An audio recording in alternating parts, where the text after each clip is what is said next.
ایک بہت ہی خوبصورت جنگل تھا جہاں بہت سے جانور اور پرندے رہا کرتے تھے۔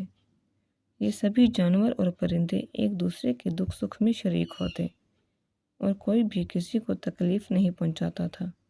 اسی جنگل میں دو چوزے بھی رہا کرتے تھے جن کا نام چنو اور منو تھا۔ دونوں چوزے بہت ہی خوبصورت تھے۔ چنو نہایت ہی شریف اور معصوم چوزا تھا۔ وہ کسی کو تنگ نہیں کرتا تھا، دوسروں کی مدد کرنے کے لیے ہر وقت تیار رہتا۔ اس کے اندر بہت سی اچھی عادتیں تھیں، جبکہ منو نے اپنی شرارتوں سے پورے جنگل کے جانوروں کو تنگ کر رکھا تھا۔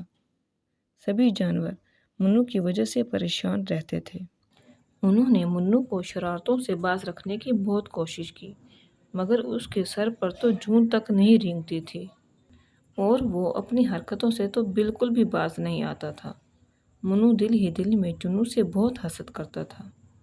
اسے یہ بات پسند نہیں تھی کہ سب جانور چنو کی تعریف کریں، اس لیے وہ اکثر چنو کو نیچا دکھانے کی کوشش کرتا رہتا، لیکن اسے ہمیشہ ناکامی کا سامنا کرنا پڑتا۔ ایک دن جنگل کے بادشاہ شیر کی طبیعت خراب ہو گئی۔ ادھر منو چنو کو نیچا دکھانے کی ترکیب سوچ رہا تھا۔ اچانک اس کے ذہن میں خیال آیا کہ کیوں نہ شیر کو چنو بن کر تنگ کیا جائے، اس طرح شیر چنو سے نفرت کرنے لگے گا۔ یہ سوچ کر منو شیر کی کھجار کی جانب چل پڑا، لیکن اسے یہ بات معلوم ہی نہیں تھی کہ چنو تو پہلے ہی شیر کی عیادت کے لیے وہاں موجود ہے۔ جب منو شیر کی کھجار کے پاس پہنچا تو اس نے بلند آواز میں چیخنا چلانا شروع کر دیا۔ وہ شیر کو تنگ کرنے کے لیے زور زور سے کہکے لگا رہا تھا۔ شیر کی طبیعت چونکہ خراب تھی، اس لیے وہ منو کی حرکت پر غصے میں آ گیا۔ جب کافی دیر تک منو شور مچاتا رہا تو شیر نے کھجار کے اندر سے گرجدار آواز میں پوچھا،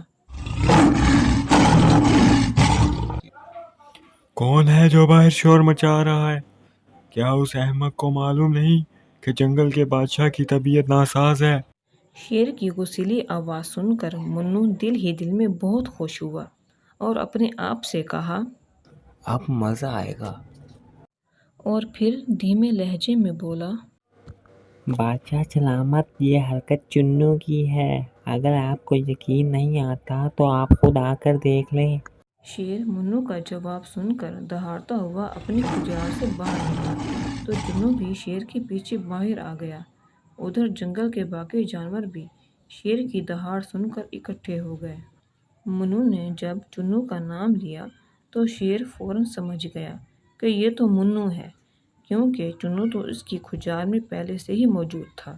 چنو کو شیر کے پیچھے آتا دیکھ کر منو بہت شرمندہ ہوا۔